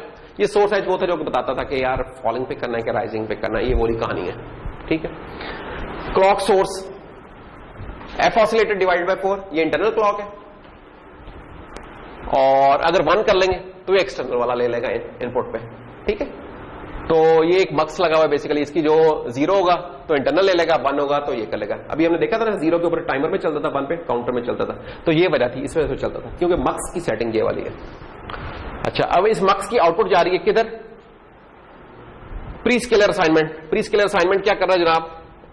एक और मक्स को ये उसकी सिलेक्ट लाइन बेसिकली बन रहा है, और इस प्री स्केलर को दूसरी एक तो डायरेक्ट जा रही है और दूसरी थ्रू प्री स्केलर जा रही है, प्रोग्रामेबल जो स्केलिंग है उसके थ्रू जा रही है। और उसके बाद एक इंटरनल सिंकिंग की ऑप्शन है, इसको बाद में देख लेंगे। और फिर फाइनली ये वो रजिस्टर है, टाइमर रजिस्टर, टाइमर TMR0L, जो कि इंक्रीमेंट हुआ करेगा। That's all. ये सादा सा बिल्कुल हार्डवेयर है इसका टाइमर का 8 बिट मोड में। 16 बिट मोड वाला भी यही चीज है, लेकिन कोई फर्क नहीं आ रहा। ये वाली चीज as it is ditto copy है। सिंपल क्या है कि TMR0L के साथ अब एक TMR0 हाई बाइट भी एक आ गई है, जिसमें अपर 8 बिट्स होंगी पड़ी हुई। सिंपल ये काम आ गया, बाकी तकरीबन वही है हार्डवेयर, कोई इसमें चेंज नहीं है।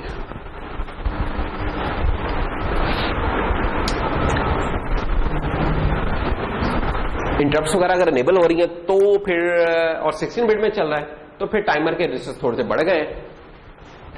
TMR0 के साथ TMR0HP आ जाएगा 16 बिट मोड के लिए। ठीक है, और इंटरप्ट के आ जाएगा रजिस्टर अगर आपने टाइमर्स के इंटरप्ट इसमें इनेबल करनी है तो इंटरप्ट जो है इंट कॉन में पड़ा है TMR0 इंटरप्ट फ्लैग। ये वही टाइमर का रजिस्टर है जो अभी थोड़ी देर पहले हमने एक बिट करके देखा है T0 कंट्रोल का। ये पूरे का पूरा वही रजिस्टर है। ट्रिस आ गया। ट्रिस किस लिए चाहिए? ट्रिस इसलिए चाहिए कि अगर आपने एक्सटर्नल इनपुट ले ली है तो ट्रिस कहते हैं उसको इनपुट करना, इसलिए ट्रिस आ गया बेचारा। ये ट्रिस हर जगह ही पहुंच जाता है, हमने देख लिया हर जगह इसने अपना मेला लगा लेता था कि यार अगर इनपुट के तौर पर मुझे जरूर बंद कर दो, ये वाला काम करता है। तो ये जनाब इसके रजिस्टर्स है। अब आप कहेंगे यार आपके साथ पता नहीं फ्रॉड हो गया, इसमें क्या हो गया? कि इधर मैंने कहा था कि एक रजिस्टर है। ये वो केस था जब 8 बिट में हमने यूज करना था, इंटरप्ट नहीं थी और इंटरनल क्लॉक सोर्स के साथ, फिर हमने ये यूज कर लिया। लेकिन ये टाइमर 0 जरा फैलता भी जाता है, इसके ऑप्शंस काफी हैं। जब फुल ऑप्शंस के हिसाब से देखें तब ये फिर इसकी ये होता है कि TMR0 के साथ इसके साथ TMR0HP आ जाता है और इंटरप्ट के रजिस्टर्स आ जाते हैं और ट्रेस भी आ जाता है। ये है कहानी, इस वजह से कुछ बड़े हुए लग रहे हैं। मेन अभी भी T0 कॉन ही है इसके अंदर। अच्छा, वो 8 बिट में था। 16 बिट में क्या हो रहा है जी? 16 बिट में कह रहा है कि जो TMR0H है is not the actual high byte of the TMR0। ये एक्चुअल हाई बाइट नहीं है, ये ना एक बफर्ड वर्जन है, उस बफर में लिखाते हैं, वो आगे खुद लिखवाता है, हम डायरेक्ट नहीं लिखवा सकते, इसमें ये मसला है क्योंकि ये डायरेक्टली राइटेबल नहीं है, तो उस बफर में लिखाते हैं, वो आगे लिखवाता है, ये थोड़ा सा फर्क है, ये इधर बता दिया। इस चीज को आप इग्नोर भी कर सकते हैं, इतना कोई इंपॉर्टेंट चीज नहीं है फिलहाल। और जनाब जो दूसरी है बात वो ये कि यानी कि इसका टेक अवे पॉइंट ये कि टाइमर 0 अगर 16 बिट में चल रहा है तो उसके हमने देखेंगे 0L और 0H था।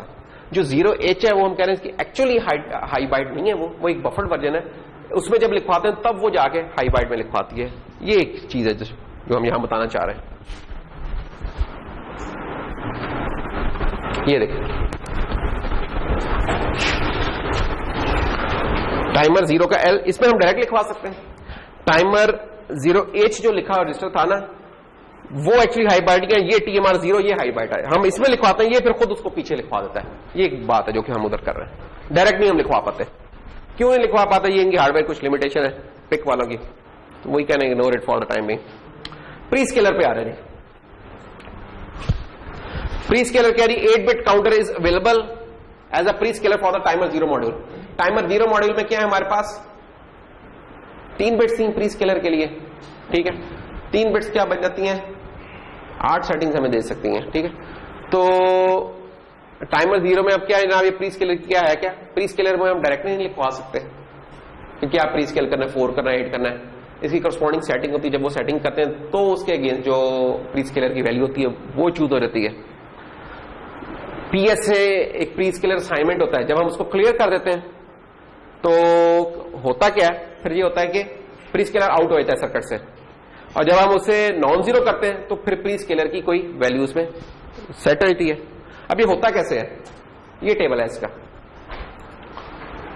प्री स्केलर की जब भी सेटिंग होगी 2 चीजों से मिलकर होगी, ये याद रखने की बात है। जब तक ये प्री स्केलर असाइनमेंट की बिट 1 है तब तक आपका प्री स्केलर का जो डिवाइडर है वो एक्शन में नहीं है, ये याद रखने की बात। जब ये 0 होगा तब वो एक्शन में आएगा। एक बार दूसरे लफ्जों में, जब तक ये 1 है, इधर आप जो मर्जी वैल्यू कर लें, that will be treated as don't care, उसको हम कोई खाते में नहीं लेके आ रहे। एज सुन एज जैसे 0 हुआ, अब वो चेक करेगा कि TOPS जो T0 का प्री स्केलर है इसमें क्या पड़ा हुआ है। अगर उसमें 1 पड़ा हुआ है, 0 पड़ा हुआ है, तो इसका मतलब है कि हर अल्टरनेट सैंपल को क्लॉक को उठाना है। अगर 1 पड़ा है तो हर 4 के बाद उठाना है, 2 पड़ा है हर 8 के बाद, और ये चीज चलती जा रही है। अगर 7 पड़ा है तो 256 के बाद इंक्रीमेंट करना है, हर 256 के बाद इंक्रीमेंट करना है। ये प्री स्केलर की कहानी है। इंटरप्ट जो हमने की थी लास्ट टाइम, वो एक्सटर्नल इंटरप्ट की थी जो लास्ट लेक्चर में की थी। टाइमर 0 की इंटरप्ट क्या कहती है? जब हम एनेबल कर देंगे इसको, TMR0 की इंटरप्ट IE0 कर देंगे, एनेबल कर देंगे, तो क्या हुआ करेगा? जब भी ओवरफ्लो हुआ करेगा तो स्टिकी जो बिट है इंटरप्ट फ्लैग की, ये 1 हो जाया करेगी, ठीक है। बस ये याद रखने की बात है इसमें। बाकी सेटिंग इसकी वैसे ही है। जो एक खास बात है वो ये है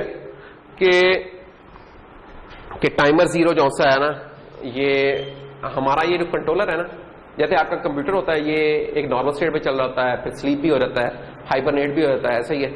हाइबरनेट तो नहीं है, इसमें स्लीप की मोड होती है कंट्रोलर में। जब स्लीप होता है तो उसमें क्या होता है? पावर कम खाता है आपका कंट्रोलर। उस स्लीप से दोबारा कैसे उठाते हैं? आपका कंप्यूटर से उठता है जब कीबोर्ड का कोई बटन दबाते हैं या कोई स्पेशल पावर वाला बटन दबाते हैं, तब वो उठता है। इधर क्या होता है? कोई इंटरप्ट भेजते हैं किसी इनपुट पे, तब उसे जाग जाना चाहिए। इधर ये क्या है कि हम कह रहे हैं कि टाइमर 0 क्या होता है? शट डाउन हो जाता है स्लीप मोड में। जब ये शट डाउन होता है तो इसका मतलब है कि अगर इसकी कोई इंटरप्ट अगर होती भी है तो ये उसे उठा नहीं पाएगी स्लीप मोड से, ये स्लीप में ही रहेगा। ये किसकी बस एक शॉर्टकमिंग है। अब सेटिंग कैसे करेंगे? एक्चुअल कहानी, ये सब सारा मिला सजा लिया। अब सेटिंग्स मुख्तलिफ कैसे होंगी हमारी, और कैलकुलेशन कुछ है वो कैसे होंगी। तो टाइमर 0 इन 8 बिट मोड गिविंग पर सेकेंड इंटरप्ट, हर सेकंड के ऊपर इंटरप्ट दे रहा है। इसकी क्या सेटिंग्स है? अगर हम एज्यूम करें कि हमारा जो बोर्ड है 8 मेगाहर्ट्ज पे चल रहा है, आप लोगों का 4 मेगा पे चल रहा है, मेरा जो बोर्ड है वो 8 मेगा पे चल रहा है, फर्क है थोड़ा सा, क्या करें। तो अगर 8 मेगा पे चल रहा है, यानी उसका क्रिस्टल जो लगा हुआ है 8 मेगा का आपने लगाया हुआ है, तो CPU क्या बन जाएगी? Frequency that will be divided by 4। तो क्या बन जाएगी CPU फ्रीक्वेंसी इफ्राहिम?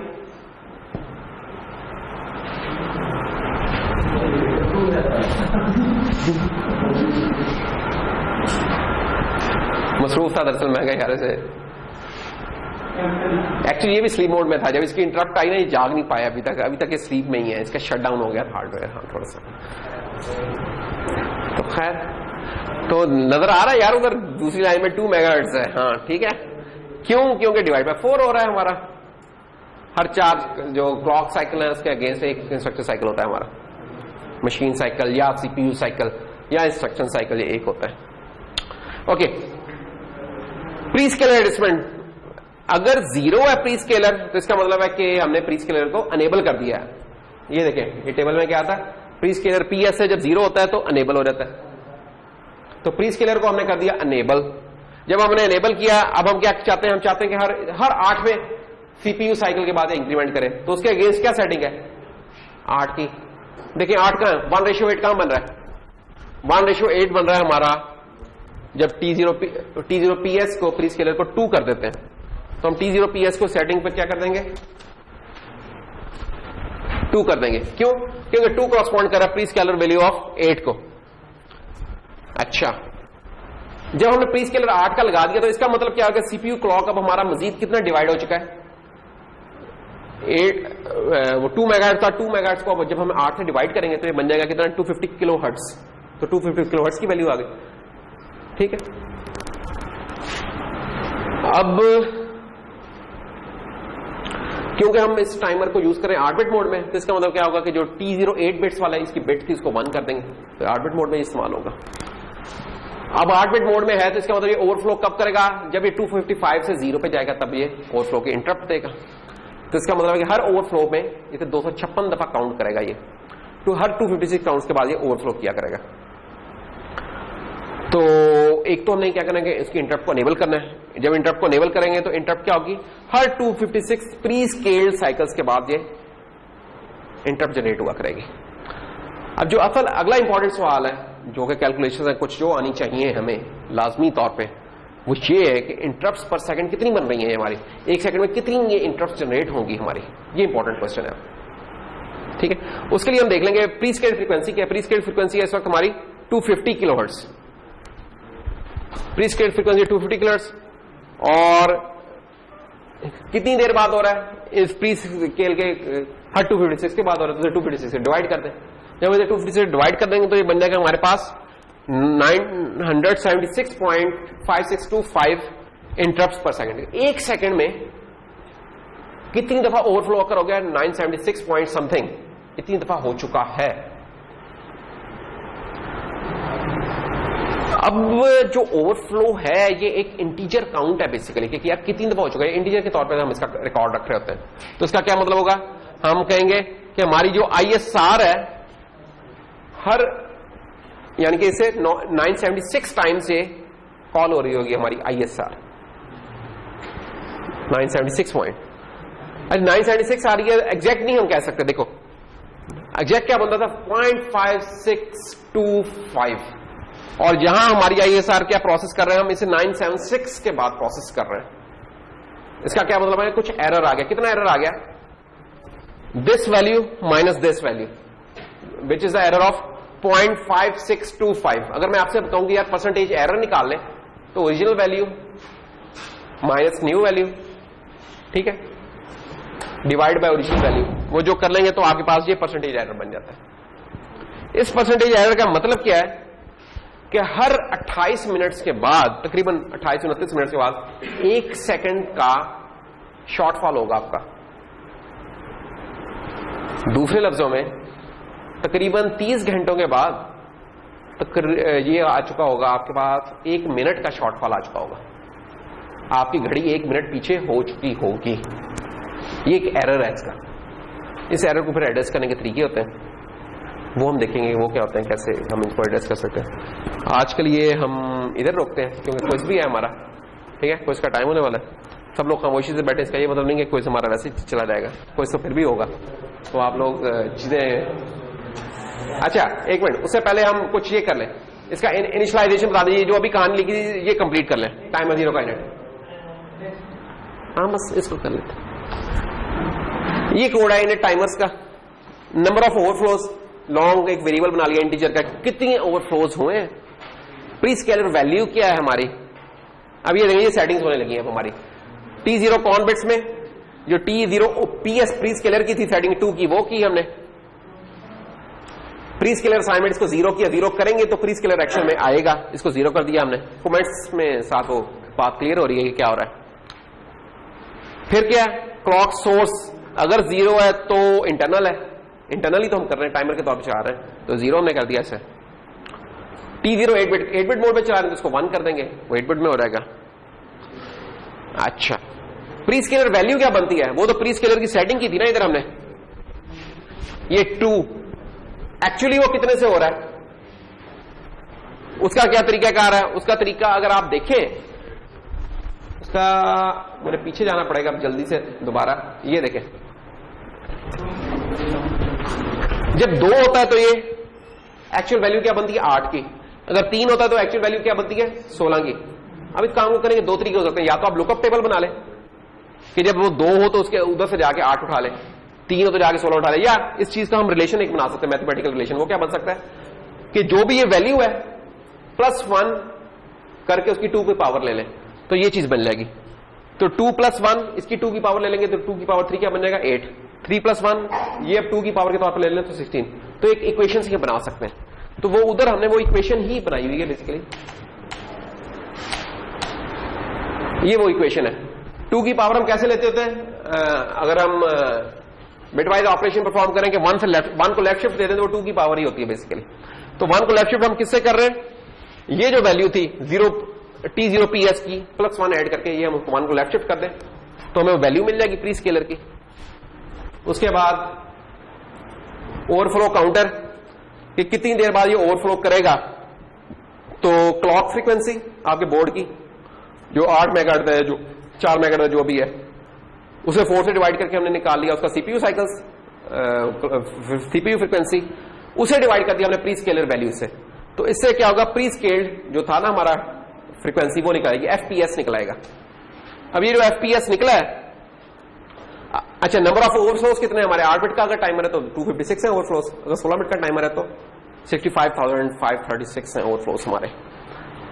अब क्या जनाब, अब जो टाइमर ओवरफ्लो काउंटर है, टाइमर ओवरफ्लो काउंटर क्या था, ये जो प्री स्केल्ड वैल्यू थी divided by number of overflow, इससे वो 976 की वैल्यू निकल आएगी हमारी। अब ये जो वैल्यू निकल आई है ये हम यूज कर लेंगे बाद में। इधर क्या है, सिंपली इंटरप्ट को अनेबल करने जा रहे हैं, तो सबसे पहले इंटरप्ट को अनेबल करने से पहले उसकी स्टिकी बिट को क्लियर करना होता है और इंटरप्ट को अनेबल करना होता है, टाइमर को ऑन करना है, एंड दैट्स ऑल। ये हमारा टाइमर 0 का इनिट हो जाएगा। आपने जब भी टाइमर को कॉल करना है आप इस कोड को इस्तेमाल कर लें, ये शेयर्ड है आप लोगों के साथ ऑलरेडी, इसका इनिट चला लें। जब इनिट चला लेंगे क्या होगा, जब भी ओवरफ्लो होगा इंटरप्ट कॉल होगी, इंटरप्ट कॉल होगी तो आपको ISR मिल जाएगा, ये उसकी ISR है। इस ISR में क्या आपने आते ही चेक किया कि इंटरप्ट कहां से आई है, जो हमने इंटरप्ट का एक प्रिंसिपल बताया था ना कि जाते ही चेक करो कि इंटरप्ट का सोर्स क्या है। तो अगर तो इंट कॉन बिट टाइमर 0 की IF सेट हुई है तो इसका मतलब इधर से इंटरप्ट आई है, तो आप अंदर आ जाएंगे, आते ही आप क्या करेंगे, ओवरफ्लो काउंटर को 0 करेंगे, दोबारा से 0 से शुरू कर देंगे। एक और चीज है स्टैटिक लिखा हुआ है, इसको हम अगले लेक्चर में डिस्कस कर लेंगे, स्टैटिक का क्या मतलब है। यहाँ जो स्टिकी फ्लैग था टाइमर का उसको क्लियर कर देंगे ताकि ये ना निकलते दोबारा इंटरप्ट आ रहा है। और उसके बाद इंटरप्ट ओवरफ्लो काउंटर, हम जितने ओवरफ्लो हैं उनको गिनते जा रहे हैं और इसको कब हम क्लियर करते हैं, जब ये 1 सेकंड में जितने ओवरफ्लो बनते हैं उतने हो रहेंगे तब हम इसको क्लियर कर देंगे। तो ये वाली जो चीज है इंशाल्लाह इसको हम फिर नेक्स्ट टाइम फिर यहीं से शुरू कर लेंगे और फिर देख लेंगे। So that's all for today. अब हम क्विज ले लेते हैं। हाँ।